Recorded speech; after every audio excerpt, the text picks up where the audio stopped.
Hello friends, welcome to my channel जय माता दी। इस वीडियो में आज मैं आपके साथ शेयर कर रही हूँ सकट चौथ व्रत कथा। कथा आरंभ करने से पहले हाथ में थोड़े से अक्षत और पुष्प तिल ले लेने चाहिए। उसके बाद कथा आरंभ करनी चाहिए। सकट चौथ की व्रत कथा इस प्रकार है।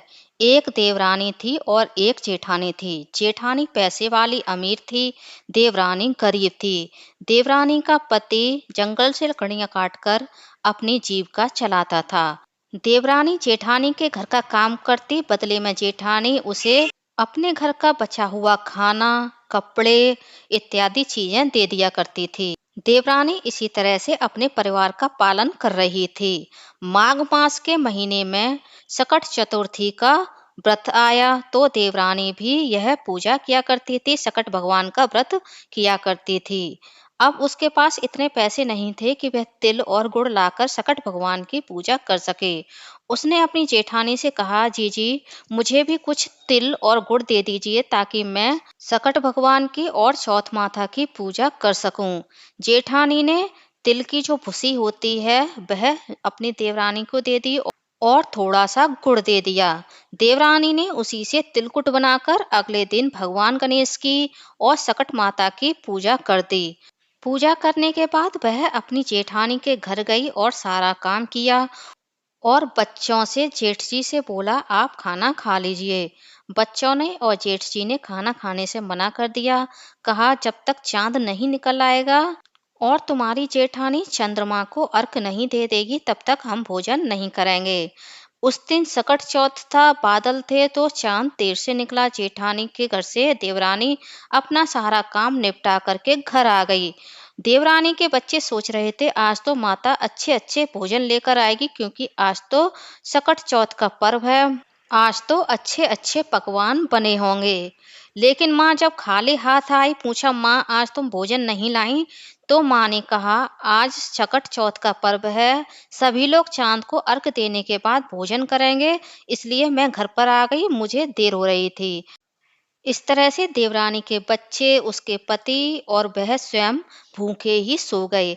देवरानी पूरी रात सो नहीं पाई, क्योंकि उसे बड़ा कष्ट था कि उसके पति और बच्चे आज भूखे ही सो गए। और वह मन ही मन भगवान गणेश को याद करने लगी।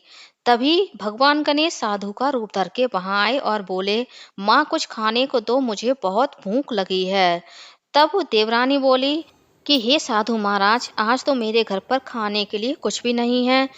आज मैंने सकट माता की पूजा की थी तो थोड़ा सा तिलकुट बनाया था, वही रखा हुआ है छींके में, आप वहां से लेकर के वह तिलकुट खा लीजिए। इस प्रकार से साधु महाराज रूपधारी भगवान गणेश ने वह तिलकुट खा लिया। अब बोले, माँ मुझे बहुत जोर से लगी है, मैं निपटूं कहाँ?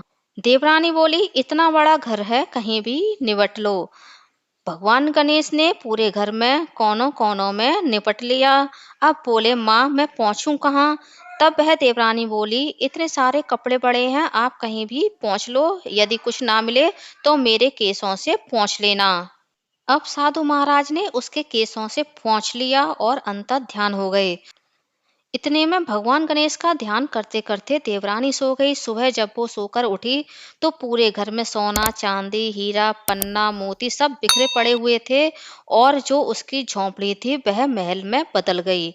अब सुबह हुई तो जेठानी ने सोचा आज वह देवरानी काम करने नहीं आई है। तब उसने अपने बच्चों से कहा, बच्चों देख कर आओ, चाची आज काम करने क्यों नहीं आई हैं?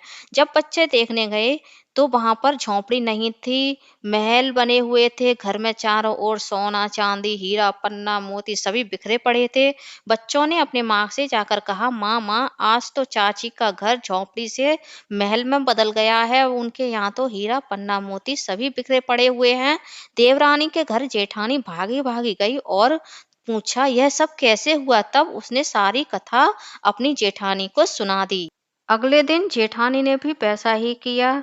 तिल की भूसी निकाली और उसमें गुड़ मिला करके तिलकुट बना दिया। फिर उनके यहाँ भी भगवान गणेश साधु का रूप धर के आए परीक्षा लेने के लिए। बोले, माँ मुझे कुछ खाने को दो, मुझे भूख लगी है। जेठानी बोली, वहां पर छीके में तिलकुट रखा है, वह खा लो। साधु रूपधारी गणेश जी ने वह तिलकुट खा लिया। अब साधु महाराज बोले, माँ मुझे लगी है, मैं निपटूं कहाँ। जेठानी बोली, इतना बड़ा घर पड़ा है, आप कहीं भी निपट लो, सभी कोने में आप निपट लेना। तो साधु महाराज ने सब जगह निपट लिया। अब बोले, माँ मैं पहुंचूं कहाँ। उन्होंने कहा, मेरे बालों से पहुंच लो। और साधु महाराज पहुंचकर अंतर्ध्यान हो गए। सुबह जब जेठानी उठी तो पूरे घर में मक्खी भिनभिना रही थी, चारों ओर बदबू ही बदबू थी। तब उसने अपनी देवरानी को बुलाया और बोली कि तेरे यहाँ भगवान विनायक ने चारों ओर संपत्ति फैला दी, और देख मेरे यहाँ ये कैसी माया फैलाई है। तब भगवान गणेश प्रकट हुए, बोले उसके यहाँ कुछ नहीं था, तब मजबूरी में उसने तिल की भूसी से गुड़ से तिलकुट बनाया था, और तेरे यहाँ सब कुछ होते हुए भी तूने तिल की भूसी से और गुड़ से तिलकुट बनाया। जिसकी जैसी भावना होती है उसके यहाँ मैं वैसा ही फल देता हूँ।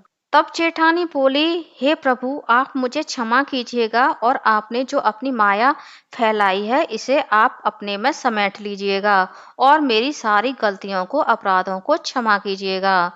भगवान गणेश ने अपनी सारी माया समेट ली और जेठानी के यहाँ पहले जैसी धन संपदा कर दी। बोलिए भगवान गणेश की जय, सकट माता की जय, चौथ माता की जय। हे भगवान गणेश, जैसी कृपा आपने देवरानी पे की वैसी कृपा सब पर करना और सबके कष्टों को दूर करना। फ्रेंड्स, आप लोगों को मेरा यह वीडियो कैसा लगा कमेंट करके जरूर बताइएगा, और यदि आप मेरे चैनल पूनम की आस्था पर पहली बार आए हैं तो प्लीज चैनल को सब्सक्राइब कर लीजिए। वीडियो को ज्यादा से ज्यादा लाइक कीजिए, शेयर कीजिए, साथ ही बेल आइकन को प्रेस कर दीजिए ताकि हमारे आने वाली सारी लेटेस्ट वीडियो की नोटिफिकेशन आप लोगों को टाइम से मिल सके। कमेंट बॉक्स में चौथ माता की जय, भगवान गणेश की जय अवश्य लिखिएगा। धन्यवाद फ्रेंड्स।